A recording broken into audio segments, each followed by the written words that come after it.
Muy buenos días, mi nombre es Jesús Leandro Castellanos y voy a explicarle el ejercicio 1 de esta tarea de física, que es calibración del dinamómetro.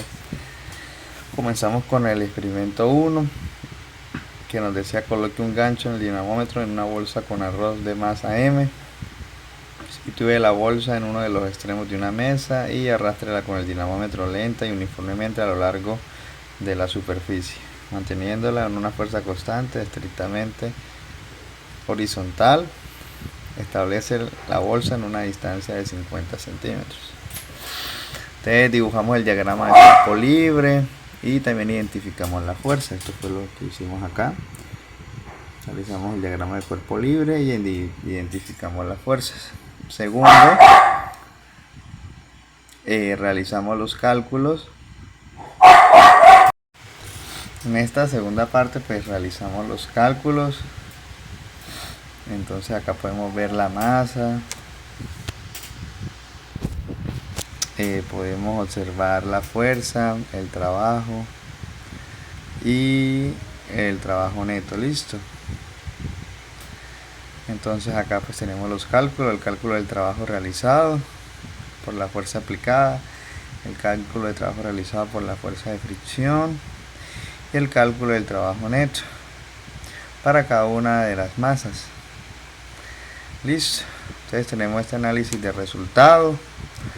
Esa es la primera pregunta: ¿cómo varía el trabajo realizado por la fuerza medida por el dinamómetro al aumentar la masa de la bolsa, considerando el desplazamiento?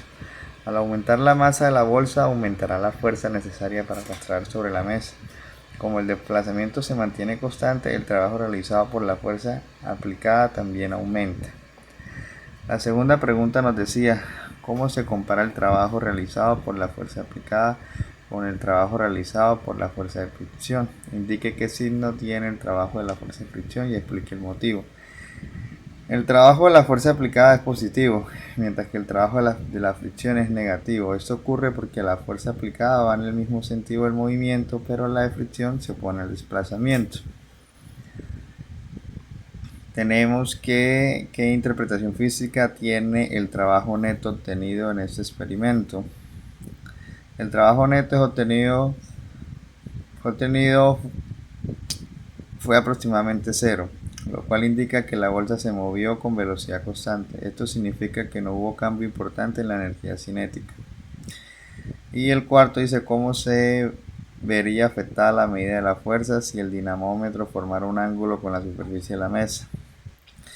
Si el dinamómetro formara un ángulo con la mesa, la fuerza medida tendría una componente vertical y una horizontal. Eso alteraría la medición real de la fuerza que produce el movimiento. Por eso se debe arrastrar la bolsa de forma lenta, uniforme y horizontal. Ahora en el experimento 2 me dice: coloca la bolsa de la masa M en el gancho, póngala en el piso de su sala y levántela hacia el borde de una mesa con velocidad constante. Nuevamente tenemos acá el diagrama de cuerpo libre, identificamos cuáles fuerzas realizan trabajo y cuáles no. Ahí las obtenemos.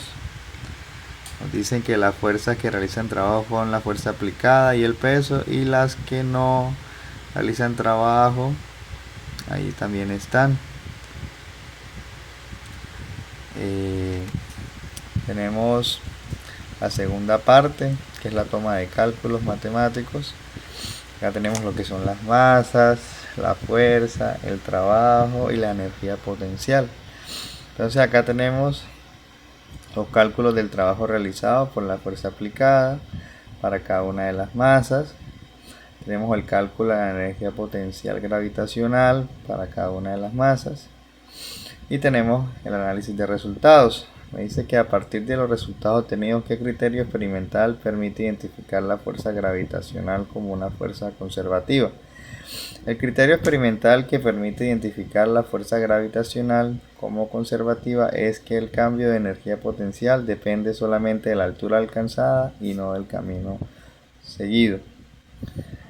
Si se repitiera el experimento elevando la bolsa hasta la misma altura mediante un camino diferente, ¿qué se esperaría observar en el trabajo de la fuerza gravitacional y la energía potencial? Si se elevara la bolsa hasta la misma altura por otro camino, la energía potencial final sería la misma. El trabajo realizado contra la gravedad también tendría el mismo valor porque depende de la diferencia de altura. La tercera pregunta dice: ¿qué conclusiones puedes traer sobre la validez del principio trabajado? De trabajo, energía a partir de los datos obtenidos. Los datos muestran que el trabajo realizado al levantar la bolsa coinciden con el aumento de energía potencial gravitacional. Esto confirma el principio de trabajo y energía, ya que el trabajo aplicado se transforma en energía potencial.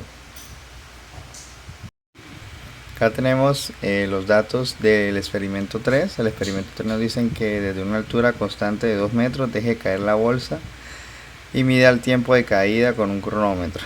¿Listo? Y acá tenemos la masa, el tiempo. Calculamos 3 tiempos y tenemos pues el tiempo promedio para cada una de las masas. Y acá calculamos pues la velocidad final. Entonces acá tenemos el cálculo de la velocidad final para cada una de las masas, para cuando fue 57, 77 y 97 gramos. Acá también pues calculamos la energía potencial y la velocidad final. Entonces acá calculamos pues la energía potencial para cada una de las masas y cálculo de la velocidad final con la conservación de la energía, que nos dio 6.26 metros sobre segundo. Calculamos también el margen de error.